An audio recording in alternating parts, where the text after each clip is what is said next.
झालं का? थोडीशी थंडी वाजते, भूक लागली आहे तुम्हाला, मला माहिती आहे, उशीर झाला आहे. आणि 2 एवढी चांगली भाषणं ऐकल्यानंतर मी काय फार बोलणार नाही, कारण काम यांनी केलेलं आहे. आणि मी टेलिव्हिजनवर काम करणारा माणूस असल्यामुळे 23 मिनिटात कार्यक्रम संपू शकतो, हे लक्षात घ्या. 10 पर्यंतची वेळ सर तुम्ही बोला. बरं ठीक आहे. आता हे किती सहनशक्ती यांची याच्यावर बघतो, पण जरा थंडी घालवतो आधी बाबा. एक घोषणा देतो. अरे थांब जरा, थांब जरा, शांत राहा बाबा. एक घोषणा देतो, तुम्ही पण द्यायची. मी म्हणीन लढेंगे, तुम्ही म्हणायचं जितेंगे. लढेंगे, लढेंगे, लढेंगे. विश्वास वाटला मला, लढणार आणि आपण जिंकणार. मी सिन्नरकरांचा मनापासून आभारी आहे. याचं कारण ज्या तुमच्या गल्लीतल्या एका किरकोळ भाजप नेत्यांनी या आमच्या मित्राच्या सभेमध्ये अडथळा आणला होता, त्याला तुम्ही आज कचऱ्यात फेकून दिलेलं आहे. या गावगुंडांना मला सांगायचं आहे, तिथे तुमचे मोदी आणि शाह वर बसलेले असले तरी हा शिवरायांचा महाराष्ट्र आहे, हा डॉक्टर बाबासाहेब आंबेडकरांचा महाराष्ट्र आहे, हा महात्मा फुल्यांचा महाराष्ट्र आहे, हा शाहू महाराजांचा महाराष्ट्र आहे, हा सावित्रीबाई फुल्यांचा महाराष्ट्र आहे. इथे तुमची दडपशाही चालणार नाही. आणि गेल्या मे महिन्यात निर्भय बनो आंदोलन सुरू झालेलं आहे. मी असं मानतो, निर्भय बनो आंदोलनामध्ये अधिकाधिक नागरिक सहभागी होत आहेत. मगाशी यांनी सांगितलं 50 सभा झालेल्या आहेत. लक्षात घ्या, 50 सभा झालेल्या आहेत. आणि या 2 माझ्या कॉम्रेड्सचं म्हणा, साथींचं म्हणा, सहकाऱ्यांचं म्हणा, मित्रांचं म्हणा, मी अभिनंदन करतो. एक आमचे कॅप्टन आहेत विश्वंभर चौधरी, आणि आमचे व्हाईस कॅप्टन आहेत सध्या जे महाराष्ट्रातले चमकते तारे आहेत. तुम्ही जनता न्यायालय बघितलं असेल, त्यांच्यासाठी दोघांसाठी एकदा टाळ्या वाजवा जोरदार. गेलं वर्षभर, कारण मे महिन्यामध्ये मी पहिला दौरा पश्चिम महाराष्ट्राचा केला होता, त्यांना माहिती आहे. त्यानंतर दुर्दैवाने आजारी पडलो. करोनानंतर जरा आजार पण वाढले आहे. 4-5 रोग अंगावर काढले असल्यामुळे पुन्हा पुन्हा पुन्हा पुन्हा ते वर येतात. कराड सरांचं आणि माझं वय जवळजवळ एकच आहे. पण आता डॉक्टरनी बाहेर पडायला आणि योग्य वेळी सभांमध्ये बोलायला परवानगी दिली आहे. नाहीतर डॉक्टरनी सांगितलं तुम्ही सभांमध्ये बोलायचंच नाही, तुमचं टेम्पर चढतं, तुम्हाला स्ट्रेस होतो, पुन्हा हार्ट अटॅक येईल. बायपास झाली आहे माझी, बायपास झाली आहे. पण आता डॉक्टर म्हणाले तुमचा शत्रू असा आहे की ज्याला घालवायलाच लागणार, तेव्हा तुम्ही लढायला बाहेर पडा. आणि तुम्हाला सांगतो मित्र हो, आम्ही लढणारे लोक आहोत. 45 वर्ष पत्रकारितेत घालवली. 7 वेळा तुरुंगात गेलो, त्यापैकी 2 वेळा या महाराष्ट्राच्या विधानसभेने प्रिव्हिलेज करून तुरुंगात पाठवलं. आणि महात्मा गांधी म्हणतात त्याप्रमाणे तुरुंग ही शाळा आहे. ज्याचे हात स्वच्छ आहेत त्याला तुरुंगाची भीती वाटत नाही. त्यामुळे जेव्हा जेव्हा मी तुरुंगात गेलो तेव्हा तेव्हा मला एक नवं ज्ञान मिळालं, नवं ट्रेनिंग मिळालं. त्यामुळे मी तुम्हाला सगळ्यांना सांगतो, पुढचा काळ कदाचित असा येऊ शकतो की जनतेला घाबरवण्यासाठी हे वर बसलेले 2 जे गुन्हेगारी स्वरूपाचे लोक आहेत, कोणते नावं मी घेत नाही, तुम्हाला माहिती आहे, 2 बसलेत वर, ज्यांचा हद्दपारीचा इतिहास आहे, ज्यांचा दंगलीमध्ये खून करण्याचा इतिहास आहे, हे कदाचित सर्वसामान्य माणसाला, तुम्हाला, आम्हाला सगळ्यांना तुरुंगात पाठवते. आम्ही बघितली आणीबाणी. तुरुंगाची भीती आम्हाला दाखवू नका. आम्ही तुरुंगात सुद्धा शिबिरं घेऊ, तुरुंगात सुद्धा शाळा बनवू, तुरुंगात सुद्धा तुमच्या विरुद्ध कट करू आणि तुमचं सरकार उलथून पाडू. कट करू म्हटल्यावर पोलीस बघतील हा कसला कट करतोय. मी सांगतो तुम्हाला, तुमचं पण प्रबोधन करतो पोलिसांचं. तुम्ही माझे मित्र आहात. पोलिसांच्या जेव्हा पगाराच्या वगैरे मागण्या असतात तेव्हा ते आम्हीच लावून धरतो, हे लक्षात घ्या. पोलिसांना 8 तास ड्युटी पाहिजे ही मागणी पहिल्यापासून मीच लावून धरली आहे. तो पोलीस हमारा दोस्त आहे, तुम्ही काय काळजी करू नका. आम्हाला मारू नका म्हणजे झालं. मुद्दा हा आहे की अशा प्रकारे तुरुंगात टाकतील. मला जेव्हा आर्थर रोड तुरुंगात टाकलं पहिल्या वेळेला, 4 दिवसाची शिक्षा होती, प्रिव्हिलेज मोशन. शरद पवार मुख्यमंत्री होते त्यावेळेला. माझ्या कोठडीमध्ये कोण होते? पत्रकाराला असा अनुभव असा असतो माझ्या कोठडीमध्ये बॉम्बस्फोटातले सगळे गुन्हेगार होते, संजय दत्त सकट. गंमतच झाली मोठी. 4 दिवस मी बाहेर आलो आणि तुरुंगातल्या सगळ्या यांच्या भ्रष्टाचारावर आणि गोंधळावर एक लेख लिहिला. ते जेलर होते आपले, फुले आंबेडकरवादी होते, त्यांनाच माझ्यापेक्षा जास्त वाईट वाटायचं. ते म्हणायचे, सर तुम्ही कोठडीत बसू नका, माझ्या केबिनमध्ये येऊन बसा. मी म्हटलं असं कसं, महाराष्ट्र विधानसभेने मला शिक्षा दिली आहे ना, मला कोठडीतच बसायला पाहिजे. आणि कोठडीत मला बॉम्बस्फोटात अडकलेले पोलीस, कस्टम अधिकारी भेटत होते. आणि त्यानंतर मी 5 भागाची सिरीज दिली. मला विलासराव भेटले, विलासराव मंत्री होते तेव्हा. विलासराव म्हणते, तुम्ही आमची वाटच लावता हो, तुम्ही तुरुंगात गेलात तरी लिखाण सोडत नाही आणि बाहेर येऊन आमचे कपडे फाडता, तुमचं करायचं काय आम्हाला कळत नाही. दुसऱ्या वेळेला मला शिक्षा झाली, महाराष्ट्र विधानसभेने दिली, कारण चक्रधर स्वामींच्या लीळाचरित्र ग्रंथावर गाढवासारखी भाषणं विधान परिषद केली आमदारांनी. यांनी लीळाचरित्र वाचलेलं नाही, यांना कोण चक्रधर स्वामी माहीत नाही, यांना गोपू देशपांडे EPW मध्ये लेख लिहिणारे त्याहीपेक्षा जास्त माहीत नाही. म्हणजे बहुसंख्य आमदार गाढव आहेत. या म्हणजे गाढवाचा अपमान आहे, माफ करा मला, पण बहुसंख्य आमदार हे बिंडोक आहेत, कसलाही अभ्यास नाही, याविषयी माझी खात्री झालेली आहे. तर मला पुन्हा 10 दिवसाची शिक्षा दिली, पुन्हा आर्थर रोड. पण तेव्हा विलासराव मुख्यमंत्री होते. विलासरावांनी विधान परिषदेला सांगितलं, या माणसाला तुरुंगात पाठवला का हा आपलीच गोची करतो, तेव्हा आपण असं करूया, या माणसाची 10 दिवसाची शिक्षा 1 दिवसाची प्रतिकात्मक करूया. मग मला 1 दिवसाची शिक्षा दिली. म्हणजे 24 तास राहावं लागतं तुरुंगामध्ये. तेव्हा पण अंडा सेलमध्ये. तेव्हा त्या अंडा सेलमध्ये कोण होतं माहिती आहे? केतन पारेखचं जे प्रकरण झालं होतं तुम्हाला माहिती असेल, केतन पारेख भ्रष्टाचार, त्यातले सगळे लोक. मला तर खजिनाच मिळाला. आणि दुसऱ्या माझ्या बाजूच्या कोठडीमध्ये होते प्रिया राजवंशी नटी, तुम्हाला माहिती असेल, तिचे खुनी देवानंदचे 2 भाचे. आणि तुरुंगातली व्यवस्था मला दिसली. तुरुंगामध्ये तुम्हाला सर्व काही मिळतं, दारू सकट सगळं काही मिळतं. तेव्हा मी सिगरेट ओढायचो. त्या केतन पारेखच्या म्हणजे तो जो देवानंदचा भाचा होता केतन आनंद, त्याने मला डनहिल सिगरेट दिली बघा. मला म्हणाल, सर म्हणजे कसं आहे, तुम्हाला तुरुंगात ठेवतात, कोठडी वेगवेगळी असते, पण दिवसातले 2 वेळा बाहेर आणतात, जेवायच्या वेळेला, चहाच्या वेळेला, सरांना माहिती असेल. तर तुरुंगात जाणं काय आपलं सर सवयच आहे आपल्याला. तर ते बाहेर आणतात. त्यांनी मला डनहिल सिगरेट दिली. तेव्हा मी सिगरेट ओढायचो.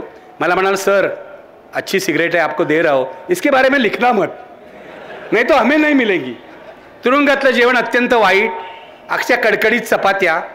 त्या चपात्याचं सरपण म्हणून वापरतात, तुम्ही लक्षात घ्या. त्या चपात्या कैदी खात नाहीत. आतमध्ये कोठडीमध्ये सर्व कैद्यांनी धान्याचे डबे आणून ठेवलेले असतात आणि त्या चपात्यांचं सरपण करतात. ही आपली तुरुंग व्यवस्था आहे.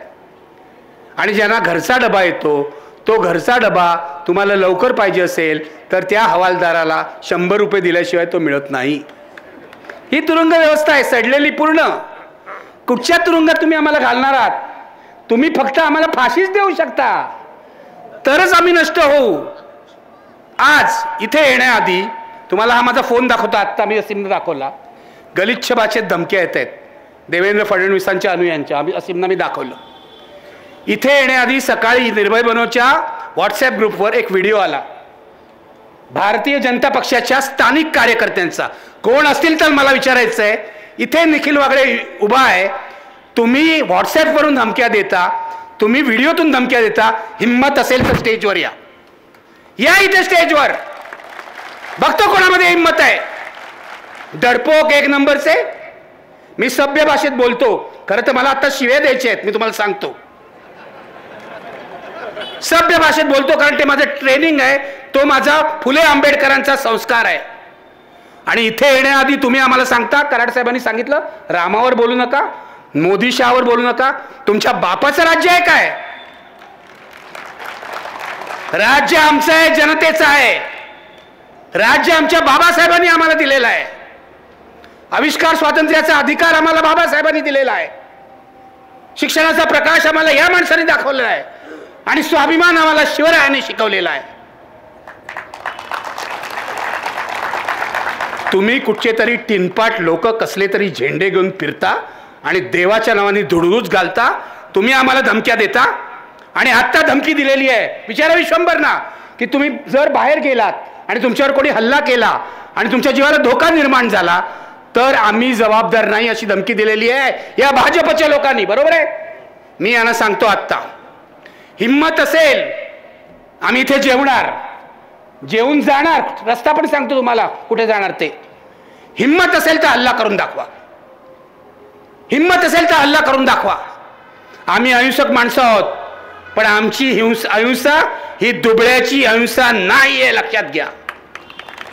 स्वतःचं संरक्षण करण्यासाठी कोणाचे हात रोखायचे आणि कोणाचे हात मोडायचे हे आम्हाला माहिती आहे.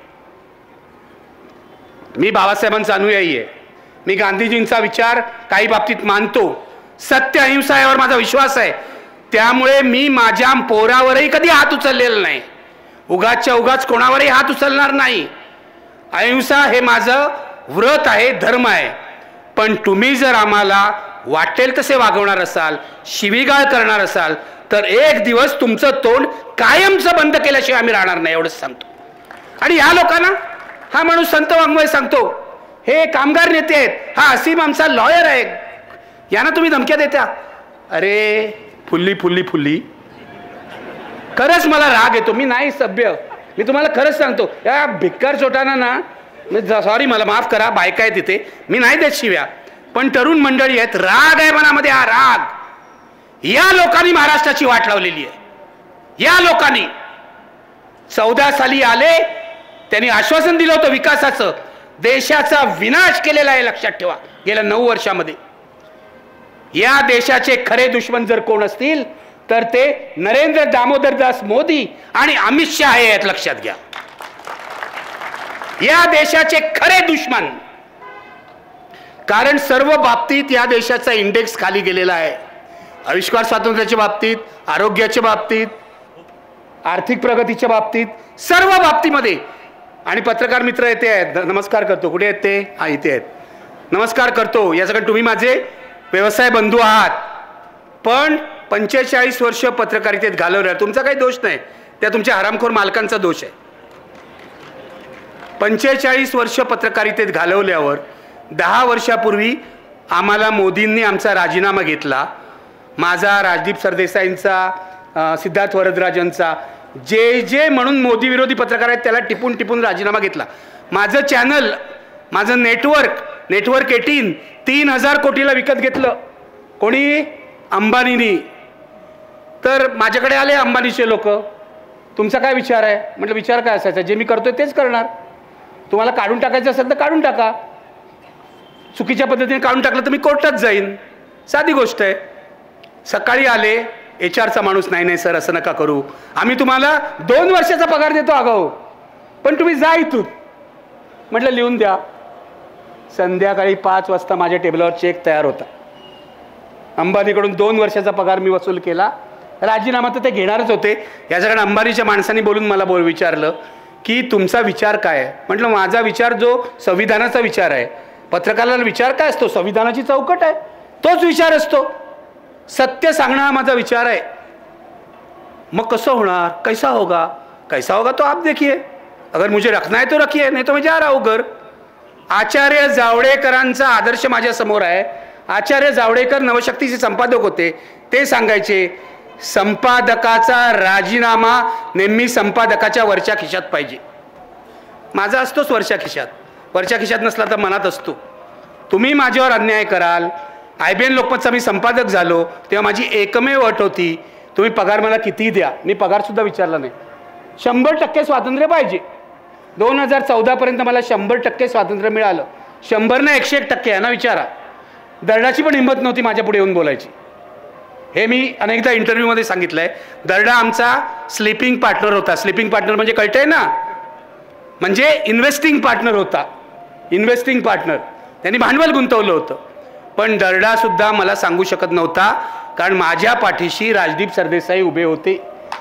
आणि त्यांनी मला सांगितलं होतं 9 वाजता जायचं आतमध्ये, तू 9 ते 10 बातम्या, 10 ते 11 आजचा सवाल, 9 ते 11 तुला जे काय तिथे गोंधळ घालायचा तो घाल, बोलायचं ते बोल, 11 वाजता बाहेर आल्यावर बघू काय करायचं. मला कोणीही त्या बाबतीत अडथळा करण्याचा प्रयत्न केला नाही.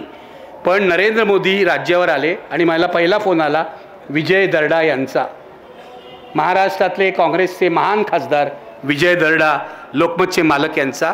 आणि त्यांनी असं सांगितलं की निखिल वागळे, आता आपलं सरकार बदललेलं आहे. आपलं म्हणजे मी म्हटलं सरकार बदललं आहे पण ते मोदींचं आहे. त्यांना त्याच वेळेला ते आपलं वाटत असावं. आम्ही जावडेकरच्या विरोधात एक बातमी दिली होती. प्रकाश जावडेकर माझा समकालीन आहे, दूरदर्शनवर आम्ही काम करत होतो, बरोबर होता. जावडेकरनी 2 फ्लॅट घेतले लबाडी करून सरकारी कोट्यामध्ये, बरोबर आहे, लक्षात आहे. तर इतके निर्लज्ज लोक, अरे संपादकाला डायरेक्ट फोन करतात ऑफिसमध्ये, जावडेकरच्या ऑफिसमधून. जरा काहीतरी काँग्रेसवाल्यांसारखी लबाडी तरी करा ना, दुसऱ्याकडून फोन करायचं. ते सुद्धा त्यांच्यामध्ये नाही. काँग्रेसच्या काळात सुद्धा आम्हाला फोन यायचे, पण असे अडून हे डायरेक्ट जावडेकरच्या ऑफिसमधून. हां ती बातमी काढा. अरे बातमी काढायला काय आम्ही तुमच्या घरचे नोकर आहोत का? बातमी लागली आहे, बातमी चालती आहे, लोक बघतायत. दर्डाचा कोल घोटाळा झाला, कोळसा घोटाळा, तेव्हा सुद्धा मी सातत्याने किमान 8 ते 10 कार्यक्रम केले किरीट सोमय्याला बोलवून. आणि हे नालायक भाजपवाले मला विचारतात दर्डाच्या कोल घोटाळ्याविरुद्ध तुम्ही नाही केलं. अरे जा आणि अर्काईव्ह पहा. निखिल वागळे सत्य कधीही दडपत नाही. सत्यवचनी रामाचा जर वारसदार असेल ना तर आम्ही आहोत, हे लक्षात घ्या. तुमचे रोज खोटं बोलणारे नरेंद्र मोदी आणि अमित शहा नाही आहेत, खोटारडे 1 नंबरचे. आणि त्यांचा तो महाराष्ट्रातला पिट्टू देवेंद्र फडणवीस, बोलणार मी त्याच्याबद्दल. कारण त्याच माणसाला मी सगळ्यात जास्त स्टुडिओमध्ये जागा दिली होती. मला अधिकार आहे. देवेंद्र फडणवीस आज जो दिसतोय ना तिथे, मुख्यमंत्री झाला, उपमुख्यमंत्री झाला, आणि काय झाला तो 2014 पूर्वी विरोधी पक्ष नेते म्हणून देवेंद्र फडणवीसना सगळ्याधिक स्पेस ही निखिल वागळेच्या कार्यक्रमातून मिळाली. सकाळी 9 वाजता फोन दिला, असं 1-1 तास आधी येऊन बसायचा. खरं सांगतो तुम्हाला, खोटं नाही बोलत. टेप करा आणि देवेंद्रला ऐकवा खोटं बोलतोय का. आणि लहान आहे माझ्यापेक्षा, वय काय त्याचं. त्याच्या वडिलांपासून माझ्या ओळखी होत्या. वडील बरे होते खरं म्हणजे, खरंच बरे होते हो. हा कसा असा निघाला मला कळत नाही. तर तो तेव्हा मी तुम्हाला खरंच सांगतो, मला काही राग नाही. माझं भाजप नेत्यांशी ना खूप दोस्ती आहे. विनय सहस्त्रबुद्धे, गडकरी तर मला नेहमी म्हणतात तुम्ही आणि कुमार केतकरांबद्दल ना मला आदर आहे. म्हटलं का तुम्हाला का आमच्याबद्दल आदर. एकदा मला जेवायला बोलवलं. गडकरींचं जेवण बेस्ट आहे, श्रीखंड पुरी वगैरे सगळं बेस्ट घरामध्ये. मला एकदा जेवायला बोलवलं. म्हणलं तुम्ही आणि कुमार केतकरांबद्दल मला आदर आहे. तर म्हटलं का तुम्हाला आदर आहे आमच्याबद्दल. कारण तुम्ही तुमची भूमिका कधीही सोडत नाही. हे माझे एकेकाळी भाजपवाल्यांचे संबंध होते. प्रमोद महाजनशी माझी दोस्ती होती, गोपीनाथ मुंडेंशी माझी दोस्ती होती. आता हे कोण आहेत, हे कोण आहेत. ती माणसं होती, ही म्हणजे माकडापेक्षा वाईट अवस्था आहे. मी तुम्हाला सत्य सांगतो. पूर्वीच्या काळी भाजपमध्ये माणसं होती, आता आहेत विकृत विषारी प्रवृत्ती. खरंच सांगतो तुम्हाला, माझी आणि सर्व पक्षातल्या लोकांची मैत्री आहे. पत्रकार म्हणून ठेवावीच लागते ना. परवा मला एका भाजप नेत्याचा फोन आला राम मंदिर झाल्याच्या दुसऱ्या दिवशी. इनफॅक्ट मीच त्यांना सकाळी फोन केला, तो मिस केला, त्यांनी म्हणून फोन केला. माझा जुना मित्र आहे. एकदा प्रमोद महाजननी माझ्यावर डिफेमेशनची केस घातली, तेव्हा त्या केसमध्ये हा ज्युनियर वकील होता. तेव्हापासून तो मला ओळखतो, जुना मित्र आहे माझा. तर मी त्यांना फोन केला, म्हटलं नाव सांगत नाही, माफ करा, मला मित्र आहे आपला, उद्या सुधारेल अशी खात्री आहे मला. मी म्हटलं आता राम मंदिर झालं ना, आता उगाच गोंधळ घालू नका, आता शांत राहा. तुमची इच्छा पूर्ण झाली ना, बहुसंख्य हिंदूंना आनंद झाला ना, मग आता दंगली बिंगली करू नका. ते मीरा रोडला जे चाललंय ते थांबवा, एवढंच सांगायला मी फोन केला. मग गप्पा झाल्या, हे झालं ते झालं, आणि याच्यातला एकही शब्द खोटा नाही. त्यांनी मला सांगितलं निखिल तुम्ही ना एकदा अमित शहाला भेटलं पाहिजे.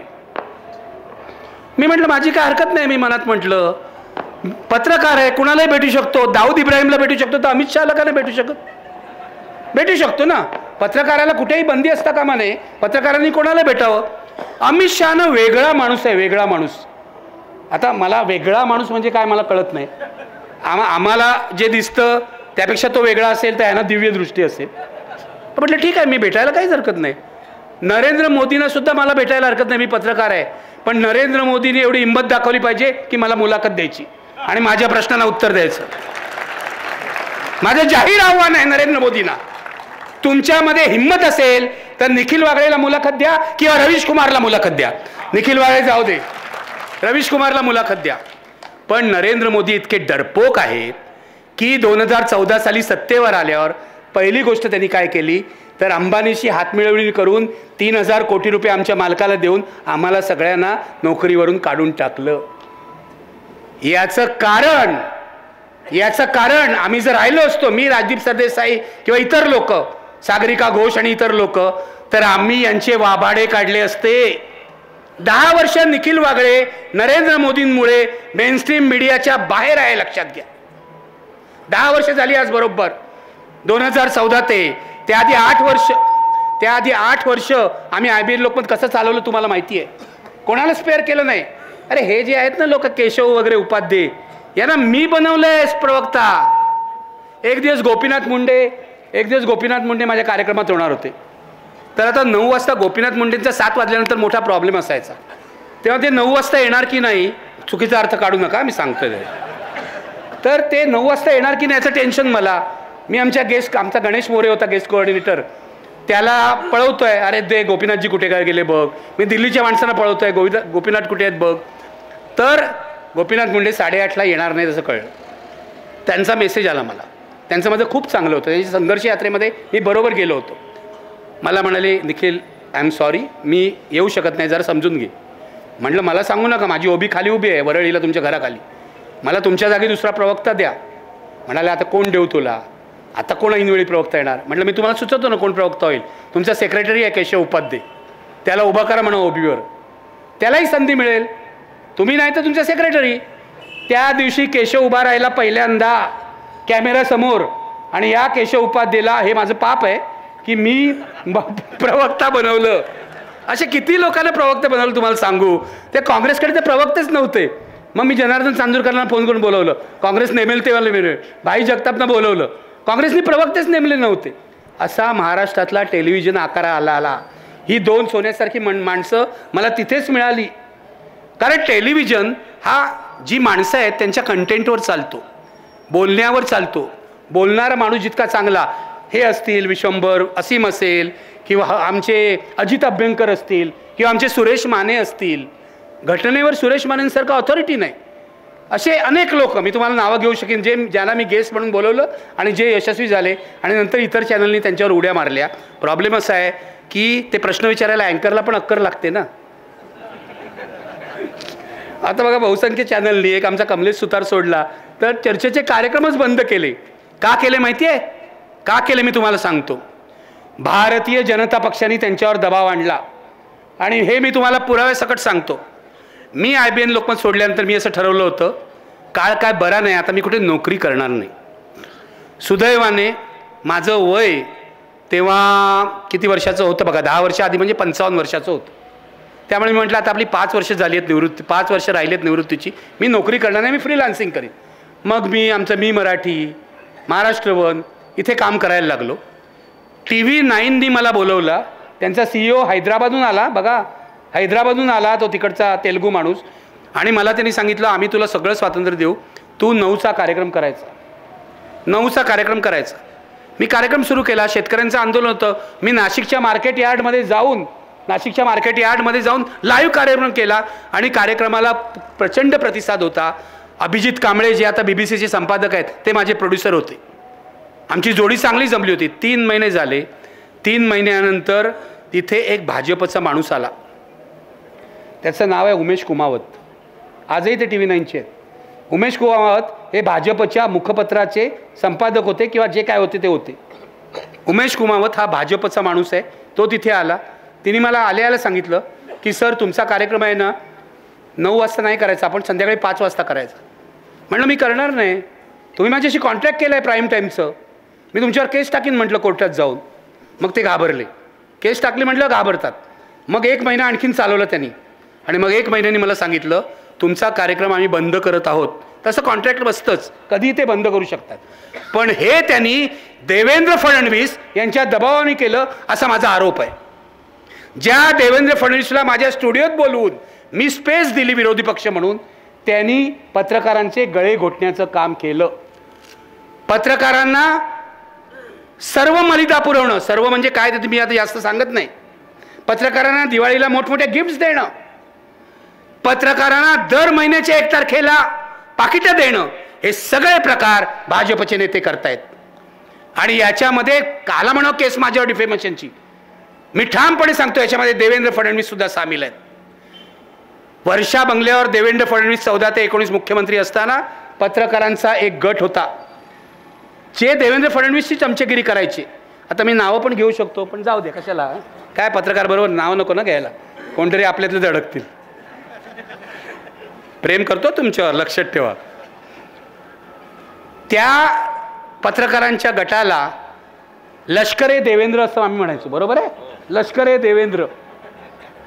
कारण देवेंद्र फडणवीस चमचेगिरी, त्याच्याच बातम्या लावा, त्याच्याच बातम्या प्लॅन्टिंग करा, हेच धंदे यांनी केले. माझा एक मित्र त्यांच्या ऑफिसमध्ये होता, त्यांचे 3-4 OSD माझे चांगले ओळखीचे आहेत आणि एक OSD तर खूपच माझ्या एका डॉक्टर मित्राचा मुलगा आहे, त्यामुळे तो होता. यांच्या ऑफिसमध्ये काय चाललं आहे ना मला पूर्ण करायचं.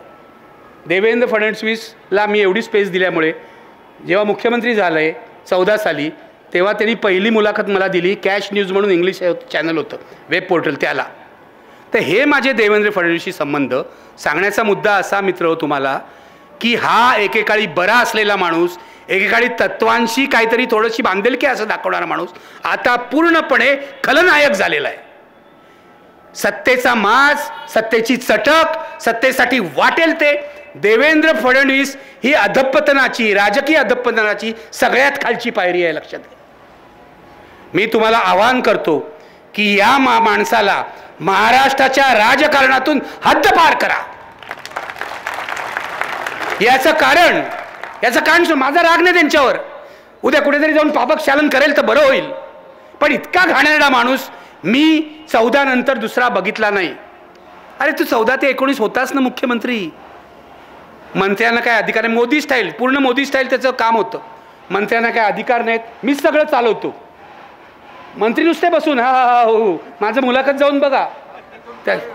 हां रात्री काय करतात ते आता मी काय बोलू, पण ते जाऊ दे. त्यांचं रात्रीचं काय, हुडी घालून कुठे जायचे आपल्याला माहीत नाही, त्याच्याविषयी आपल्याला काय संबंध नाही. पण मुळामध्ये 19 साली जेव्हा उद्धव ठाकरेंनी का करत होतो तुम्हाला सगळ्यांना माहिती आहे. बाळासाहेब ठाकरेंशी मोठा संघर्ष मी केलेला आहे, शिवसेनेचे हल्ले पचवलेले आहेत, पण उद्धव ठाकरेंना अमित शहानी फसवलं हे मी तुम्हाला स्पष्टपणे सांगतो. आणि हे केवळ उद्धव ठाकरेंनी मला नाही सांगितलं, मी असा विश्वास नाही ठेवत, मी माझ्या सर्व सोर्सेसकडून कन्फर्म केलेला आहे. उद्धव ठाकरेंना अमित शहानी 50-50 करू, म्हणजे 2.5 वर्ष तुम्हाला 2.5 वर्ष मला असं आश्वासन दिलं होतं. आणि अमित शहानी असंही सांगितलं होतं मंत्रिमंडळामध्ये सुद्धा 50-50% प्रतिनिधित्व असेल. हे भाजपवाले खोटारडे, जन्मतः खोटारडे, कारण यांची मातृसंघटना खोटारडी. 25 सालपासून इतिहास बघा या संघाचा, खोटं बोलण्याचाच इतिहास आहे, दादांत खोटं बोलण्याचा. हे सगळे नथुरामचे वंशज आहेत, तो बाकी काही नाही यांचं, राम वगैरे काही नाही, पूर्ण नथुरामचे वंशज आहेत. मी तुम्हाला सांगतो, तुमची जर सत्ता आली, काँग्रेसवाले कोणी असतील किंवा राष्ट्रवादी किंवा वंचितचं तर मला अभिनंदन करायला पाहिजे. तुम्ही पण आलात महाविकास आघाडीत, मला खूपच आनंद झाला. प्रकाश आंबेडकर आणि त्यांचं कुटुंब हा माझ्या आत्मीयतेचा विषय आहे. मी अनेक वेळा राजगृहावर गेलो आहे, मला सुजात माहिती आहे, मला अंजलीताई माहिती आहेत, मला माझे वैयक्तिक संबंध आहेत. पण आता पत्रकार म्हणून टीका तर करावी लागते ना. पण आले महाविकास आघाडीत, आणि आज महाराष्ट्रामध्ये महाविकास आघाडी सर्वात कणखर बनलेली आहे, लक्षात घ्या. काँग्रेस, शरद पवार, उद्धव ठाकरे, वंचित, हे कॉम्बिनेशन अनबिटेबल आहे, अनबिटेबल आहे. आणि कम्युनिस्ट हे आहेत, CPI CPM वगैरे, बाकी सगळे आमचे कपिल पाटील वगैरे आहेतच. कपिल पाटीलनी तर तिथे नितीश कुमार सोडून गेले BJP मध्ये, पण आमचा कपिल पाटील महाविकास बरोबरच राहिलेला आहे, त्याचा स्वतंत्र झेंडा त्यांनी लावलेला आहे. हे सगळे मिळून महाराष्ट्रामध्ये 47% मतं होतात, 47%. आणि भाजप आणि त्यांचे ते शिंदे आणि अजितदादा मिळून 40%च्या वर जात नाहीत, आणि शिंदेची तर खालीच जाणार आहे. आज माझ्याकडून लिहून घ्या, हे भाजपवाले इतके बेकार, खुंची, कृतघ्न आणि गलिच्छ आहेत की उद्या ते शिंदेना आणि अजितदादांना सुद्धा कचऱ्याच्या पेटीत टाकतील. लिहून घ्या माझ्याकडनं. 45 वर्षाचा राजकारणाचा अनुभव आहे. म्हणून बोलतोय. शरद पवारांवर मी खूप टीका केली आहे, पण महाराष्ट्रात शरद पवारांच्या प्रगल्भतेचा दुसरा नेता नाही. मी टीका केली आहे खूप शरद पवारांवर, पण कधीही पवारांना फोन केला, पवारसाहेबांना फोन केला तर ते कधीही भेट नाकारत नाहीत. वागळे तुम्ही माझ्यावर असं का लिहिलं हे असं विचारत नाहीत. हा सभ्यपणा आहे, हा सभ्यपणा आहे. उद्धव ठाकरे तर आता सत्ता गेल्यानंतर तर खूपच बदललेत. मागे मी त्यांच्यावर टीका केली होती की उद्धव माझी दोघांची दोस्ती आहे, बाळासाहेबांचं माझं वेगळं नातं होतं, उद्धवची दोस्ती राजची दोस्ती, त्यामुळे दोन्ही घरात मी जातो. मला कोणी बंदी नाही करू शकत अशी. तर मुद्दा असा आहे की राजचा स्वभाव दिलदार आहे असं मी म्हटलं होतं आणि उद्धव ठाकरे जरा खचडू आहेत असं म्हटलं होतं. आणि ते होते, जरा लोकांना भेटायचे नाहीत, लांब ठेवायचे. पण आता गेल्या 5-6 महिन्यामध्ये म्हणजे महाविकास आघाडीचं सरकार गेल्यापासून उद्धव ठाकरे आमूलाग्र बदललेले आहेत. आमूलाग्र. आता फोनही घेतात. एकदा मी मातोश्रीवर फोन केला तर उद्धव ठाकरे फोनवर आले नाहीत म्हणून मी वैतागलो. आधीच माझं डोकं थोडंसं तापट आहे. तर मी त्या ऑपरेटरला म्हटलं, हो तुम्ही असे फोन न घेतल्यामुळे सत्ता गेली आहे, जरा आता तरी फोन घ्या. तर तो ऑपरेटर काय मला म्हणतो माहिती आहे, साहेब हे फक्त तुम्हीच त्यांना सांगू शकाल, तुम्हीच सांगा. पण उद्धव ठाकरे आमूलाग्र बदललेले आहेत. इथे कोणी शिवसैनिक आहेत की नाही मला माहीत नाही, पण हा उद्धव ठाकरेंचा नवा जन्म आहे हे लक्षात घ्या. आणि मी उद्धव ठाकरेंचा पूर्ण समर्थन अशासाठी करतो की आज लढाई उद्धव ठाकरे विरुद्ध भाजपशी नाही आहे, आज लढाई लोकशाही विरुद्ध हुकुमशाही अशी आहे. आणि माझ्यावर विश्वास ठेवा, माझी सवय जुनी आहे. उद्धव ठाकरेंनी जर चूक केली ना तर हाच पहिला माणूस असेल त्यांच्यावर टीका करणार. पण आज महाराष्ट्रामध्ये मी कधीही आवाहन केलं नाही, आज पहिल्यांदा करतोय. कधीही आजपर्यंतच्या सभांमधून केलं नाही, कोणाला हरवाय सांगितलं, कोणाला जिंकवाय सांगितलं नाही. आज पहिल्यांदा तुमच्या सभेमध्ये करतोय आणि यापुढच्या महाराष्ट्रात प्रत्येक सभेत करीन. महाराष्ट्र धर्माला कलंक असलेल्या भारतीय जनता पक्ष आणि त्यांच्या सोबत्यांचा पराभव करा.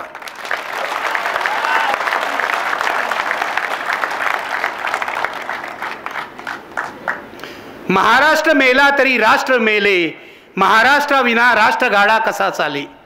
हे कोणाचं आहे माहिती आहे? सेनापती बापटांचं आहे. महाराष्ट्र मेला तरी राष्ट्र मेले, महाराष्ट्राविना राष्ट्रगाडा कसा चाले. मित्रो, ही लढाई मोदी शहा विरुद्ध बाकी सगळे नाही. ही लढाई मोदी शहा आणि त्यांचे फडणवीसांसारखे गुलाम विरुद्ध महाराष्ट्र ही आहे. या सगळ्या महात्म्यांना साक्षी ठेवून आपल्याला हे ठरवायला पाहिजे की कोणत्याही परिस्थितीत जीव गेला तरी महाराष्ट्र धर्माचं आपण रक्षण करायला पाहिजे. कोणत्याही परिस्थितीत. इथल्या तरुण मुलांना मी सांगतोय, तुमच्यामध्ये रक्त सळसळत असेल ना तर जागे व्हा. हे भाजपची जी आहेत ना अशी धमक्या देणारी, त्यांचं तर खिचगंटीतच ठेवत नाही. पण मी त्यांना आवाहन करतो, तुम्हाला जर तुमची कुटुंब सुरक्षित पाहिजे असतील पुढच्या काळामध्ये, नाहीतर हे ब्रिजभूषण शरण सिंग सारखे लोक तुमच्याच घरात घुसतील, तुमच्याच घरात घुसतील. भाजपमध्ये काय चाललंय तुम्हाला सांगितलं ना, अंगावर काटा येईल आतमध्ये. कळलं का? कोण कोणाचं काय करतोय सांगितलं ना, आणि कोण कोणाचं काय कापायचा प्रयत्न करतोय. आज जास्त बोलत नाही, नाहीतर माझाच काटा काढतील लोक. पण महाराष्ट्राची परंपरा आमच्या आचार्य अत्र्यांची आहे. आचार्य अत्रे आम्हाला मार्ग दाखवतायत की तुम्हाला सत्य बोललं पाहिजे आणि त्याच मार्गावरून आम्ही चालतोय. ही लढाई महाराष्ट्र धर्माची लढाई आहे. गुंड प्रवृत्तीच्या 2 गुजरात्यांनी महाराष्ट्र वेठीला धरलेला आहे. गुजराती मराठी असं बोलायला मला आवडत नाही. याचं कारण मी महाराष्ट्रातले गुजराती सुद्धा महाराष्ट्रीयन आहेत असं मानतो. पण या 2 गुंड प्रवृत्तीच्या गुजरात्यांनी महाराष्ट्र वेठीला धरलेला आहे.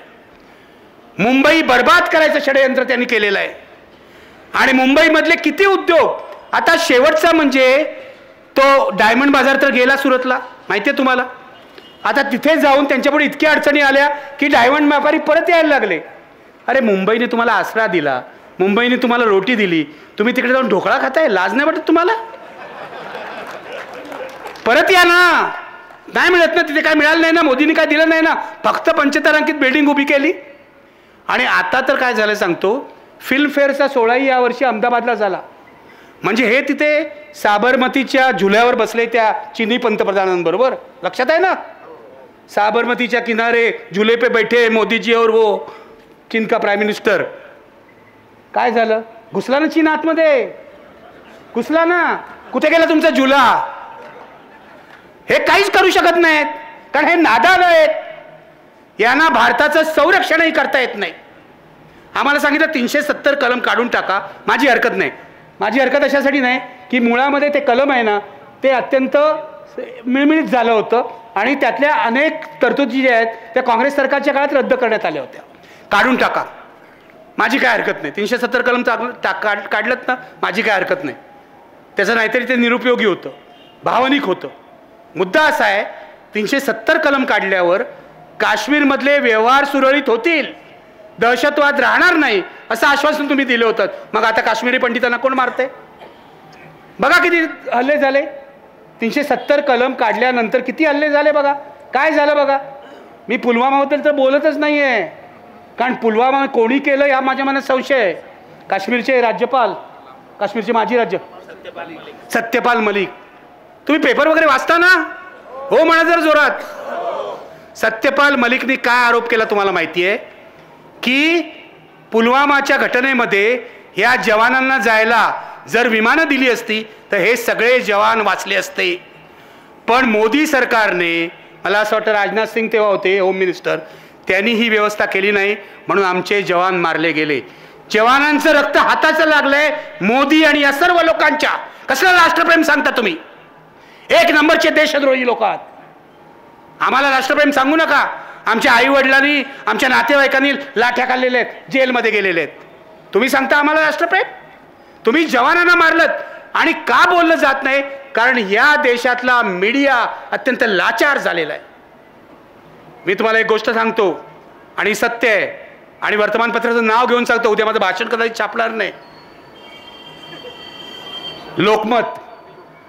लोकमतच्या मालकांनी फरमान काढलं की सत्यपाल मलिकचं एकही स्टेटमेंट छापायचं नाही. आणि तुम्ही चेक करू शकता, लोकमतच्या फायली जाऊन बघा सत्यपाल मलिकचं काय छापलंय का. हे लोकमतच्या मालकांनी फरमान काढलं आणि हे मला माझी सूत्र सगळीकडे असतात, ती बरोबर योग्य माहिती देतात. हे जो माणूस 2 टर्म का 3 टर्म काँग्रेसचा खासदार झालाय त्याला लाज नाही वाटत? मला लाज वाटते. लोकमत हा महाराष्ट्राचा सगळ्यात मोठा पेपर आहे असं म्हणायला. तिथे ते सकाळवाले कोण आहेत आपले, काय नाव त्यांचं, पवार, अभिजित पवार. बोलू ना का थांबू? अभिजित पवार. आता हे अभिजित पवार, पवारांच्या कुटुंबातले अमुक तमुक, हे जाऊन मोदींना भेटत आहेत. मोदीने हात लावला काय सोनं बिनं होतं की मला कळत नाही. प्रत्येक मालक, आता हे पुढारी नावाचे चॅनल निघाले आहे, पण हे सत्यवचनी वकील आहेत. पण मुद्दा असा आहे की मला सत्य का दडवता येत नाही तुम्हाला सांगतो.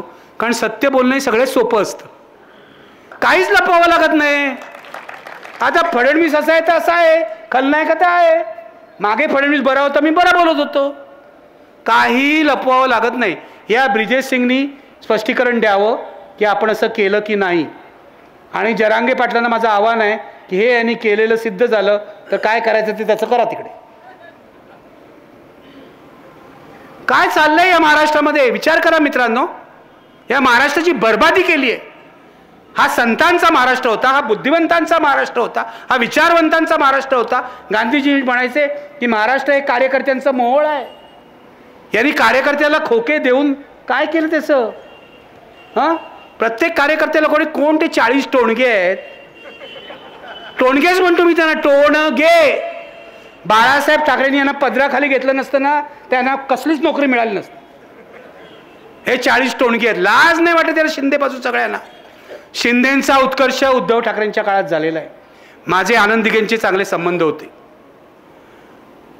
आनंद दिघे असताना शिंदेंचं हे काय होतं मला माहिती आहे, ज्युनियर कार्यकर्ते होते. आनंद दिघे वारले, अचानक ॲक्सिडेंट झाला वगैरे.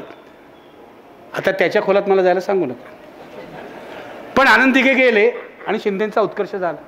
शिंदेंच्या उत्कर्षाला एकच माणूस जबाबदार आहे, त्यांचं नाव आहे उद्धव ठाकरे. उद्धव ठाकरेंनीच त्यांना सगळं दिलेलं आहे. आणि हा माणूस अतिरेकी महत्वाकांक्षेच्या ला बळी पडतो. हां बरोबर आहे, उद्धव ठाकरेंचं एक चुकलं की एका चुकीच्या वेळी त्यांनी त्यांचा अपमान केला. उद्धव ठाकरे अत्यंत चिंताजनक परिस्थितीत आजारी होते कोविडच्या काळात. तुम्हाला माहिती आहे 21 साली असा त्यांना पक्षाघात झालेला होता, त्यांना स्पायनल कॉर्डचा विकार होता की त्यांना सही करता येत नव्हती. एक अत्यंत खतरनाक ऑपरेशन त्यांच्यावर हरकिशनदास हॉस्पिटलमध्ये करण्यात आलं. तुम्हाला सांगतो, घाणेरडी माणसंही त्यावेळेला फडणवीसांचा एक दूत माझ्या घरी आला आणि मला म्हणाला, ही बातमी आहे की उद्धव ठाकरे असे आजारी पडलेले आहेत, त्यांना सही करता येत नाही, ही बातमी जरा तुम्ही कुठेतरी द्या. बघा किती घाणेरडी माणसं आहेत. महाराष्ट्राची संस्कृती आहे, एक माणूस आजारी पडला आहे असं नाही लिहित आपण त्याच्याबद्दल, असं नाही लिहित आपण त्याच्याबद्दल. पण फडणवीसांचा दूत येतो आणि मी फडणवीसांचा दूत म्हणतोय, मी इथे नाव घेणार नाही, मला सगळे पुरावे आहेत, माझ्या घरी तो 3 तास बसला होता, कारण माझा परिचित आहे. फडणवीसाच्या कार्यालयात सुद्धा माझी माणसं आहेत, फडणवीसला माहिती आहे बरोबर कोण कोण आहे. तर उद्धव ठाकरे अशा प्रकारे अतिशय गंभीररित्या आजारी असताना तुम्ही त्यांचा काटा काढायचा प्रयत्न करता. त्याच वेळेला शिंदेंचाही सुरू झालेला आहे, नंतर नाही झालेलं आहे, त्याच वेळेला शिंदेंचा हा कट सुरू झालेला आहे. आणि मग शिंदेंना लालूच मिळाली.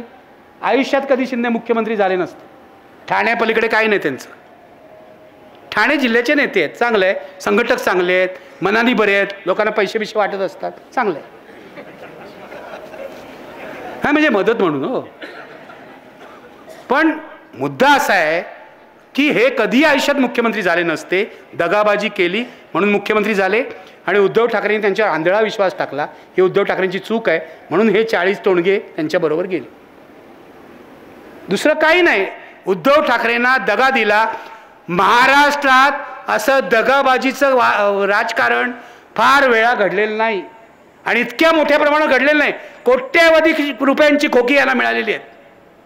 कोण आहे ते? काय भारत कोण? तो गोगावले, संजय शिरसाट, कोण आहे ते? हां, यांना नगरसेवक पण कोण करणार नाही. तो अब्दुल सत्तार एक, तो एक भयंकर माणूस आहे. हां हां, पण दादा भुसे त्यातल्या त्यात बरे असतील ना, का नाही? ते पण वाईटच आहे. वाईट आहे, वाईट असतील, मला माहीत नाही त्यांच्यावर. पण अब्दुल सत्तार, हा अब्दुल सत्तार काँग्रेसमध्ये होता तेव्हा यांनी वाढदिवस, त्याला वाढदिवस साजरा करायची हौस आहे. तेव्हा हेलिकॉप्टर आणून वाढदिवस साजरा केला होता. आम्ही 3 दिवस IBN लोकमतवर बातमी लावली होती. आता पण त्यांनी असेच उपद्व्याप केले ना, काहीतरी माईकवर जाऊन काय दम देतोय आणि त्या हिचा नाच ठेवला. कोणती? काय? कोण? गौतमी पाटील. त्या बिचारीचा काही दोष नाही, आपण तिला टार्गेट करू नये. ती एक कलाकार आहे, ती त्याचं करते, जिथे सुपारी मिळते तिथे जाते. पण हा तिथे स्टेजवर चढून लोकांना दम देतोय. कसली संस्कृती आहे तुमची? ही महाराष्ट्राची संस्कृती आहे? हे शिवाजी महाराजांनी तुम्हाला शिकवलं? मग मी तुम्हाला सांगतो, माझ्या हातात जर महाराष्ट्राचं पोलीस खातं दिलं ना, देणार नाही कोण, कारण पोलीस खात्याच्या महासंचालकपदी लक्ष्मी शुक्ला बसलेले आहेत, या स्वतःच भ्रष्ट आहेत, असं माझं मत आहे. गाला म्हणा डिफेमेशन, आपण बघून घेऊ. हे वकील आहे तू माझा. मुद्दा असा आहे की पोलीस खातं जर माझ्या हातात दिलं ना, तर यांच्यापैकी अर्धे आमदार मी जेलमध्ये टाकेन. अर्धे आमदार जेलमध्ये टाकेन. इतके ते भ्रष्ट, बदमाश. आणि तुम्ही त्यांना मतं कसली देतायत? मला तुम्हाला विचारायचं आहे, कोण आहे इकडचा आमदार? कोण आहे? कुठची पार्टी?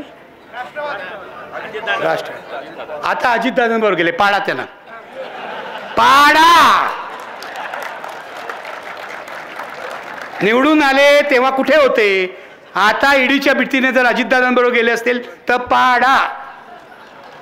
भारतीय जनता पक्ष, शिंदे आणि अजितदादांचा एकही माणूस निवडून देऊ नका. मी तुम्हाला थेट आवाहन करतोय, महाराष्ट्र जर तुम्हाला वाचवायचं असेल तर यांना आधी खड्ड्यात गाडावं लागेल, हे लक्षात घ्या. कारण महाराष्ट्राच्या मातीशी बेईमानी केली आहे यांनी. मी थेट सांगतोय, महाविकास आघाडी मजबूत आहे. महाविकास आघाडीचा उमेदवार जरी बरा नसला तरी यावेळेला त्याला मत द्या. त्याला कसा सुधारायचा आपण बघू. पण यावेळेला पर्याय फक्त महाविकास आघाडी. आणि मी नागरिक म्हणून सांगतोय, नागरिक म्हणून हे तुम्हाला सांगतोय, कारण जर तुम्ही भाजपला मत दिलं तर महाराष्ट्राची शक्ल होतील. मुंबई महाराष्ट्रापासून तोडली जाईल, हे लक्षात घ्या. तुम्हाला जर हे चालणार असेल तर तुम्ही जरूर करा, मला काय फरक नाही पडत. माझं वय 65 वर्ष आहे, माझं सगळं झालेलं आहे, आता जगण्यापुरते पैसे आहेत. तुम्हाला जर खड्ड्यात घालायचं असेल महाराष्ट्रात तर घाला, पण मला स्वस्त बसवत नाही. मी बाहेर पडलोय याचं कारण मला माझा महाराष्ट्र, शिवरायांचा महाराष्ट्र, बाबासाहेबांचा महाराष्ट्र, महात्मा फुलेंचा महाराष्ट्र, शाहू महाराजांचा महाराष्ट्र, संतांचा महाराष्ट्र जगला पाहिजे, वाचला पाहिजे, वाढला पाहिजे असं वाटतं. आणि इथे तरुण माणसं जी बसली आहेत, मला फेसबुकवर दिसतं भगतसिंगच्या जन्मदिवशी आणि भगतसिंगच्या पुण्यतिथीला भगतसिंग भगतसिंग भगतसिंग टाकतात सगळं.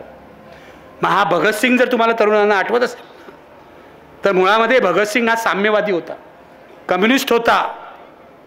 त्यांनी जी जीवाची बाजी लावली तशी लोकशाही वाचवण्यासाठी जीवाची बाजी लोकशाही पद्धतीने, अहिंसक पद्धतीने लावायला तयार राहा.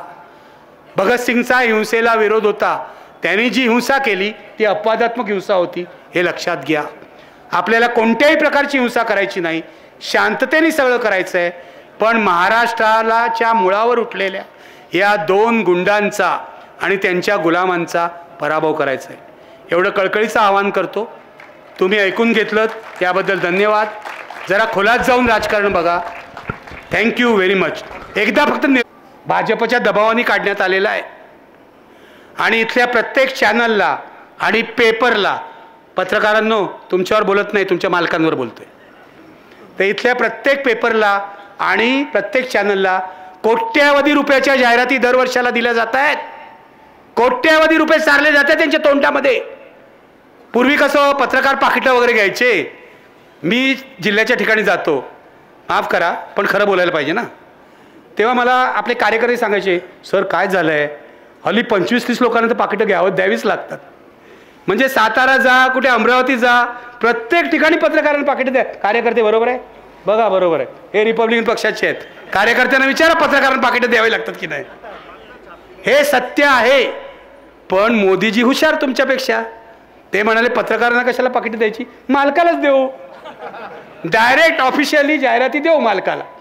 अशा प्रकारे सगळ्या प्रेसचं दमन करण्यात आलेलं आहे, आवाज बंद करण्यात आलेला आहे. रवीश कुमारचं यूट्यूबवर आता सगळे प्रेक्षक यूट्यूबवर का वाढले तुम्हाला माहिती आहे? रवीश कुमारचे सबस्क्रायबर 70 लाख झालेले आहेत. 10 लाख त्याच्या व्हिडिओला हिट्स मिळतात. इतर अजित अंजुम असतील, आणखीन कोण कोण असतील, त्यांच्याही व्हिडिओला हिट्स मिळतात. नशिबाने अजून मी जिवंत आहे, लोकांना माहिती आहे, त्यामुळे माझ्या याला मिळतात. पण सांगायचा मुद्दा की लोक टेलिव्हिजन सोडून यूट्यूबकडे का वळले, याचं कारण यूट्यूबमधून आपल्याला काहीतरी अजून स्वतंत्र आवाज ऐकू येतो असं लोकांना वाटतं. पण तुम्हाला आणखीन एक गोष्ट सांगतो जी तुम्हाला माहिती आहे की नाही मला माहीत नाही. रवीश कुमारच्या यूट्यूब चॅनलवर जाऊन हा व्हिडिओ बघा. थोड्याच दिवसात मोदीजी एक बिल आणतायत, यूट्यूब सेन्सॉर करणार आहेत. या इलेक्शननंतर सोशल मीडिया सेन्सॉर होईल. म्हणजे आमचे आवाज पोचणार आहेत की नाही मला माहीत नाही, पण जर लोकशाही मार्ग तुम्ही बंद केलात आमचा आवाज पोचायचा, तर आम्ही भूमिगत मार्गाने प्रयत्न करू. आणि म्हणीसाठी लागलं, बिल लागू झालं, अजून हे नाही झालं, इम्प्लिमेंट झालं नाही, पास झालं आहे, इम्प्लिमेंट झालं नाही. तुम्ही हा जाऊन व्हिडिओ बघा रवीश कुमारच्या याच्यावर. मी तुम्हाला स्पष्ट सांगतो, जर तुम्ही आमचे आवाज लोकशाही मार्गाने बोलण्याचा आवाज बंद केला तर आम्ही भूमिगतरित्या काही करू. जसं उषा मेहतानी भूमिगत रेडिओ चालवला रेडिओ, भूमिगत रेडिओ स्वातंत्र्य आंदोलनामध्ये. आमच्याकडे खूप उपाय आहेत. आणीबाणीमध्ये सुद्धा आम्ही अशा प्रकारची मॅगझिन्स आणि पॅम्पलेट काढलेली आहेत जी लोकांमध्ये डिस्ट्रीब्यूट करत होतो. आम्ही लहान होतो तेव्हा कॉलेजमध्ये होतो, रुईया कॉलेजमध्ये. एकदा पोस्टर लावत होतो आम्ही, दुर्गाबाईंनी पद्मश्री सोडली, पु ल वि स खांडेकर तुम्ही कधी सोडणार, एवढं साधी पोस्टर. कारण दुर्गाबाईंनी पद्मश्री सोडली होती आणीबाणीमध्ये, पु ल आणि यांनी सोडली नव्हती. तर आमच्या पाठी तिकडे टिळक ब्रिजच्या खाली पोलीस लागले. हे पोरांनो काय करतायत, म्हटलं पोस्टर लावतोय, हटा म्हणून. आणि इतके मागे लागले की आम्हाला पळूनच जावं लागलं. पण आणीबाणीमध्ये आम्ही तरुण पोरं असताना काम केलेलं आहे, तेव्हा आम्हाला माहिती आहे आणीबाणी काय असते. आणीबाणीमध्ये आमच्या ओळखींच्यांचे वडील आया तुरुंगात होत्या. पण इंदिरा गांधींची आणीबाणी अधिकृत आणीबाणी होती. आणि मी तुम्हाला सांगतो अनुभवाने, मोदींची आणीबाणी ही अघोषित आणीबाणी आहे. मोदी कधीही अधिकृतरित्या आणीबाणी आणणार नाही. माझं असं म्हणणं आहे, इंदिरा गांधींची आणीबाणी इंदिरा गांधीने आणली, त्यांनी मागे घेतली, चूक झाली आहे त्यांनी मान्य केलं, त्यांनी देशाची माफी मागितली. माझी अशी इच्छा आहे, इंदिरा गांधींच्या आणीबाणीपेक्षा मोदींची ही अघोषित आणीबाणी भयंकर आहे. याचं कारण इथे माणसांचे जीव घेतले जात आहेत, हे लक्षात घ्या. कायद्याच्या चौकटीत बसून माणसांचे जीव घेतले जात आहेत. जशी इंदिरा गांधींनी माफी मागितली ना, तशी एक दिवस या मोदी शहाला मागावी लागेल अशी माझी अपेक्षा आहे, इच्छा आहे. विश्वंभर म्हणतील तुम्ही जर मगाशी म्हणालात की हे हरणार आहेत, तुमच्या तोंडात साखर पडो किंवा 5 किलो गुळ पडो, जे काय पडो, पण या देशावरचं सगळ्यात मोठं संकट हे आहे. हे संकट आहे. तुम्ही लक्षात घ्या, आपण 14 साली अनेकांनी मतं दिली असतील. तपासून बघा काय केलं यांनी. फसवेगिरी केलेली आहे प्रत्येक क्षेत्रामध्ये. कुठे आहेत तुमचे 15 लाख रुपये? आहेत? मिळाले का तुम्हाला? कोणाला? मी वाट बघतोय माझ्या अकाउंटमध्ये येतील, अकाउंटमध्ये येतील, अकाउंट येतच नाहीत. प्रत्येक बाबतीत फसवणूक केले. एक नंबरचा खोटारडा माणूस, एक नंबरचा खोटारडा. आणि उद्घाटन करायला सगळीकडे ते आमच्या तिकडे सेतू, अटल सेतू झाला. अटल सेतू, अटल बिहारी वाजपेयींच्या नावाने, पण तिथे अटल कुठेच नाही, तिथे मोदीच. अटल बिहारी वाजपेयींचा फोटो सुद्धा लावला नाही या माणसाने. किती आत्मकेंद्री माणूस आहे. मगाशी तुम्ही सांगितलं, आज या अडवाणींना भारतरत्न वगैरे त्यांनी दिलं, पण राम मंदिराच्या उद्घाटनाला त्यांना बोलावलं नाही. पापक्षालन करतात भारतरत्न देऊन. ज्यांनी देशामध्ये दंगली घडवल्या त्या अडवाणींना भारतरत्न देत आहे. काय बोलायचं आपण? पण आता अशी वेळ आली आहे की मोदीपेक्षा अडवाणी बरे म्हणण्याची वेळ आली. एक राक्षस आला तर त्याच्यापेक्षा मोठा महाराक्षस, मग तो पूर्वीचा राक्षस बरा होता असं म्हणायची वेळ येते. प्रॉब्लेम आहे सगळा आपल्या देशाचा. तर या राक्षसांचा पराभव करा. हे रामाचं नाव घेतात आणि अधर्माचं काम करतात, यांचा पराभव करा.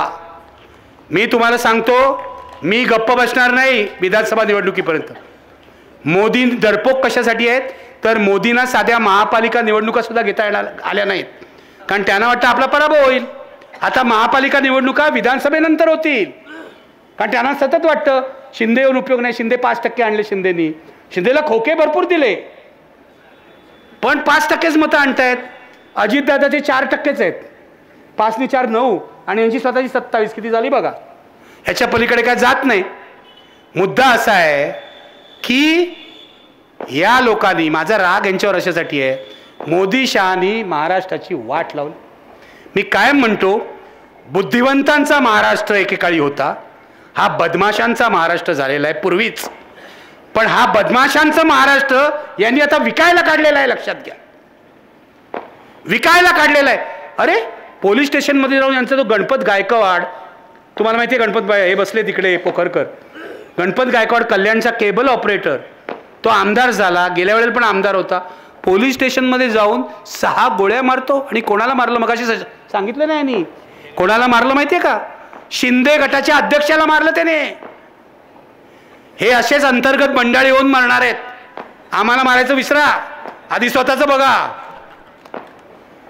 स्वतःच्या सत्तेतल्या पार्टनरला यांनी 6 गोळ्या मारल्या. काय चाललंय महाराष्ट्रामध्ये? आणि फडणवीस काय भजन करतात का तिकडे? आपल्या पक्षाचा आमदार पोलीस स्टेशनमध्ये गोळ्या मारतो आपल्या मित्र पक्षाच्या अध्यक्षाला, आणि फडणवीस काय करतायत?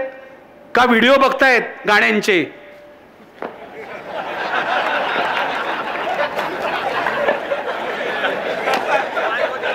मी कोणाचं नाव घेतलेलं नाही, लक्षात ठेवा. तुम्ही असताय का असताय मला माहित नाही. माझं म्हणणं एवढंच आहे की महाराष्ट्रातली कायदा सुव्यवस्था पूर्ण कोसळलेली आहे. तुम्हाला माहिती आहे, गेल्या 8 महिन्यामध्ये महाराष्ट्रामध्ये 9 जिल्ह्यामध्ये दंगली झालेल्या आहेत, कोल्हापूर सकट. या दंगली पद्धतशीरपणे घडवल्या आहेत. एक टी राजा सिंग नावाचा माणूस आहे, आमदार तेलंगणातला, तो इथे येऊन प्रक्षोभ भाषणं करतो. आणि ही 2 राणेची पोरं आहेत ना, नारायण राणेची 2 विकृत पोरं, ती जाऊन 3 आहेत का? हां हां, टिल्लू पिल्लू मी असे बोलत नाही. तो सगळा अधिकार मी संजय राऊतांना दिलेला आहे. मी असं बोलत नाही कोणाच्या उंचीवरून वगैरे, मला असं आवडत नाही. पण ती जी विकृत पोरं आहेत, ज्यांनी मला पण खूप त्रास दिलेला आहे, खूप बेदम मारहाण केली होती त्यांनी मला मालवणला, आणि एकदा माझ्यावर केसही घातली. पण हा नितेश राणे एकदाच कोर्टात आला फोटो काढायला, त्यानंतर 2 वर्ष कोर्टातच आला नाही. जजनी विचारलं, तक्रारदार कोर्टात नाही, मी ही केस डिसमिस करतो. डिसमिस केली केवरती. अशी माणसं आहे तो. म्हणजे एक वेळ नारायण राणे बरे म्हणायची पाळी होईल, कितीही वेडी मुलं आहेत. ठार म्हणजे गेलंय कामातून ते सगळं. नारायण राणेंना मी अनेक कार्यक्रमात बघितलेलं आहे. त्यांना मी प्रश्न विचारतो, ते अभ्यास करून येतात. खूप अभ्यास करून येतात. मी परवाच्या माझ्या मुलाखतीत सांगितलं, खूप अभ्यास करून येतात. त्यांनी इंग्रजीचा शिक्षक नेमला, गणिताचा शिक्षक नेमला, अर्थसंकल्पाचा शिक्षक नेमला, भूगोलाचा शिक्षक नेमला. मी आता काय, मला अजिबात हसू नका. हरियाणा गँगचा जो मेंबर असतो त्याला शिक्षणाची गरज असते ना, असते की नाही? आणि तो सुधारला तर माझा त्याला पाठिंबा आहे. असं काय करता? एक जर हरियाणा गँगचा मेंबर सुधारत असेल तर आपल्याला प्रॉब्लेम काय आहे? उलट मी कौतुक करतो, नारायण राणे अभ्यास करून येतात. पण माझ्या असं लक्षात आलं नाही, कोंबडी चोर वगैरे ते बाळासाहेबांनीच म्हणावं आपल्याला सोबत. बरोबर आहे, कोंबडी चोर त्यांना बाळासाहेब म्हणायचे. मी काय म्हणत नाही बाबा, मोठा माणूस आहे, मंत्री बिंत्री आहे, काय करायचं. माझा मुद्दा एवढाच आहे की अशा प्रकारचे राजकारणी इथे निर्माण झालेले आहेत. नारायण राणे, मग दुसरं ते राम कदम आहे ना, राम कदम, त्याच्या नावातच राम आहे. प्रॉब्लेम आहे सगळा. यांचं नाव राम कोणी ठेवलं हेच मला कळत नाही. त्याच्यानंतर तो एक किरीट सोमय्या, ज्याचा व्हिडिओ तुम्ही पाहिला असेल. आमच्या कमलेश सुतारनी त्यांचे कपडे उतरवून ठेवले. पोलीस चौकशी अजून करायला तयार नाहीत, लबाड आहेत. पोलीस, जी महिला पोलीस अधिकारी त्यांची चौकशी करते, त्यांनी कमलेश सुतारला एवढा त्रास दिलेला आहे ना. हे जर सगळं बाहेर आलं तर यांचे इतके वाबाडे. आणि मी तर बोलणारच आहे, तुम्ही कसलेही खटले करा, फाशी द्या, मी बोलणारच आहे. परवाची गोष्ट तुम्हाला सांगतो, सत्य तुम्हाला सांगतो. हे पेपरवाले छापत नाही तर एकदम डरपोक पैसे घेऊन करप्ट झालेले लोक आहेत. अपवाद असतील, बहुसंख्य पेपरवाले. मी तर तुम्हाला सांगेन, सत्ताधाऱ्यांची चमचेगिरी करणारे पेपर वाचू नका, सत्ताधाऱ्यांची चमचेगिरी करणारी चॅनल बघू नका. खूप यूट्यूबवर अवेलेबल आहे. विश्वंभर चौधरींची भाषणं ऐका, असीम सरोदेंचं भाषण ऐका. तुम्ही जे सत्य बोलतात ना, यांचं ऐकायची सवय ठेवा. मीडिया सत्य बोलत नाही. मी तुम्हाला आता एक गोष्ट सांगतो, ती मीडियात कोणी छापून आले का मला सांगा. ब्रिजेश सिंग नावाचे अधिकारी आहेत. ब्रिजेश सिंग CMO मध्ये, CMO म्हणजे चीफ मिनिस्टर्स ऑफिस, मुख्यमंत्र्यांच्या कार्यालयामध्ये. ते पूर्वी DGIPRला होते. बरोबर आहे. ब्रिजेश सिंग बदमाश माणूस आहे, IPS अधिकारी आहे, पण बदमाश माणूस आहे. देवेंद्र फडणवीसचा एकदम जवळचा आहे. 14 ते 19 त्यांनी खूप त्रास दिला होता पत्रकारांना. आता परवा त्यांनी काय सांगतो केलं. मराठा रिझर्वेशन आंदोलन सगळ्यांना माहिती आहे. जरांगे पाटलांचं उपोषण सगळ्यांना माहिती आहे. जरांगे पाटलांनी आपला जीव पणाला लावला हेही आपल्याला माहिती आहे. गरीब मराठ्याला रिझर्वेशन मिळालं पाहिजे ही आपली भूमिका आहे, ही आपली भूमिका आहे. OBCंचा पण हक्काचं रिझर्वेशन मिळालं पाहिजे ही आपली भूमिका आहे. मराठा आणि OBCमध्ये संघर्ष होऊ नये असे प्रयत्न आमच्यासारखे लोक करतायत, कारण दोघांच्या हक्काचं मिळालं पाहिजे. या माणसाने असं केलं, ब्रिजेश सिंगनी. त्याने एक व्हॉट्सॲप ग्रुप बनवला. व्हॉट्सॲप ग्रुपमध्ये चॅनलच्या संपादकांना घेतलं. कोण कोण नावं सांगतो तुम्हाला. ती ABP माझाची जी संपादिका आहे, काय नाव, सरिता कौशिक. तिला तर धड मराठीसुद्धा येत नाही, तरी तिला संपादक केलं. तर सोडून दे. त्याच्यानंतर निलेश खरे, त्याच्यानंतर उमेश कुमावत वगैरे वगैरे, अशी त्यांची नावं महत्त्वाची नाही आहेत. हा माणूस हे करत होता की जरांगे पाटलांच्या आंदोलनाला प्रसिद्धी देऊ नका असं या संपादकांना सांगत होतं. पूर्ण जरांगे पाटलांचं आंदोलन ब्लॅकआउट करण्याचा याचा प्रयत्न चालला होता. पण मला या संपादकांचं पण कौतुक करायचं आहे. एक खोटा FIR यांनी करवला सरिता कौशिकच्या नावाने. हा खोटा FIR माझ्या नावाने करू नका असं सरिता कौशिकने त्याला सांगितलं. मुख्यमंत्र्यांच्या कार्यालयातला अधिकारी काय उपद्व्याप करतोय बघा मीडियाबरोबर. पत्रकारांनी एक्सपोज करून टाकलं पाहिजे यांना. छापा, कोणी असतील पत्रकार तर उद्या छापून टाका, बघतो मी काय करायचं. कारण हे व्हॉट्सॲप लीक झाले आणि लोकांना कुठे लीक करायचं बरोबर माहिती असतं. त्यामुळे एक लीक माझ्याकडे आला. कोणाकडे काय पाठवल्यावर कोण बडबडणार लोकांना माहिती आहे. मी बोंबलणारा माणूस आहे. मला जर सत्य कळलं तर ते माझ्या पोटात राहत नाही, ते मी बोंबलतो. माझ्या घरचे पण लोक म्हणतात की तुम्हाला काय सगळं खरं बोलायची गरजच आहे का, हळूहळू बोला ना. पण हळूहळू सत्य कसं बोलायचं. सत्य हा सूर्यप्रकाश आहे, तो सूर्यप्रकाश अंगावरच येतो, तो हळूहळू येत नाही, तो लख सूर्यप्रकाश येतो. हे लक्षात घ्या. आम्हाला बाबासाहेबांनी जर शिकवलं असेल तर हे शिकवलं आहे, लक्षात घ्या. बाबासाहेबांनी जी पत्रकारिता केली, मग ती मूकनायक असेल, प्रबुद्ध भारत असेल, काही असेल, त्या पत्रकारितेच्या पावलावर पाऊल टाकून आमची पत्रकारिता पुढे चाललेली आहे. बाबासाहेब आंबेडकर ते आचार्यात्रे अशी पत्रकारिता आहे. मध्ये प्रबोधनकर ठाकरे सुद्धा आहेत, प्रबोधनचे संपादक जे होते. मग मला सांगा सत्य कसं दडवायचं मला सांगा. तुम्ही वकील सत्य दडवत असाल कदाचित, तू नाही.